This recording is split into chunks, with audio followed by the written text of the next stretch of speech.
বিশ্ব champion Argentina পেরুর বিপক্ষে বিশ্বকাপের বাছাই পর্বে 1-0 গোলে জিতে আসন্ন মেগা আসরে খেলা এক প্রকার নিশ্চিত করে ফেলেছে। অন্যদিকে 5 বারের বিশ্ব চ্যাম্পিয়ন ব্রাজিল ড্র করে উরুগুয়ের সাথে। এই ড্রয়ের পর ব্রাজিল এক ধাপ পেছনে নেমে পয়েন্ট তালিকার 5-এ অবস্থান করছে। দেখে নেওয়া যাক কত পয়েন্ট হলে ব্রাজিল ও আর্জেন্টিনা মার্কিন যুক্তরাষ্ট্রে হতে যাওয়া বিশ্বকাপে নিজেদের দেখতে পারবে। দু দলেরই হাতে আছে 6টি করে ম্যাচ। সেগুলো থেকে মাত্র এক জয় দিয়ে প্রায় নিশ্চিতভাবে 2026 সালের বিশ্বকাপের টিকিট পেতে পারে লিওনেল মেসির দল। তবে ব্রাজিলকে জিততে হবে আরও বেশি। পেরুর সাথে জয়ের পর আর্জেন্টিনা 25 পয়েন্ট নিয়ে সাউথ আমেরিকান বাছাই পর্বের পয়েন্ট তালিকার শীর্ষে অবস্থান করছে। অন্যদিকে উরুগুয়ের সাথে ড্র করা ব্রাজিল বর্তমানে রয়েছে পয়েন্ট টেবিলের 5-এ।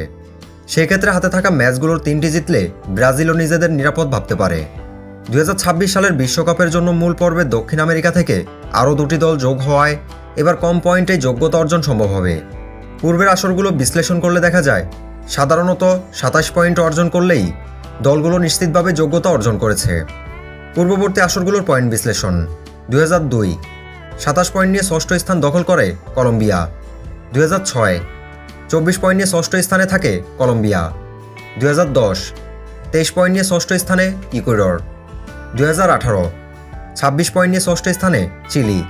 2022 23 পয়েন্ট নিয়ে ষষ্ঠ স্থানে কলম্বিয়া। পূর্বের এই আসরগুলোর পয়েন্ট বিশ্লেষণ করলে দেখা যায় মোটামুটি 25 পয়েন্ট হলে কোয়ালিফাই করা সম্ভব। এখন আর্জেন্টিনা ম্যাচ খেলেছে 12টি। এই 12 ম্যাচে জয় পায় 8টি, ড্র করে 1টি এবং এক হারে আর্জেন্টিনার সংগ্রহ 25। তাই বলাই চলে আর্জেন্টিনা 6 ম্যাচ হাতে রেখে নিশ্চিতভাবেই কোয়ালিফাই করে ফেলেছে। এদিকে ব্রাজিল সমান 12টি ম্যাচ খেলেছে।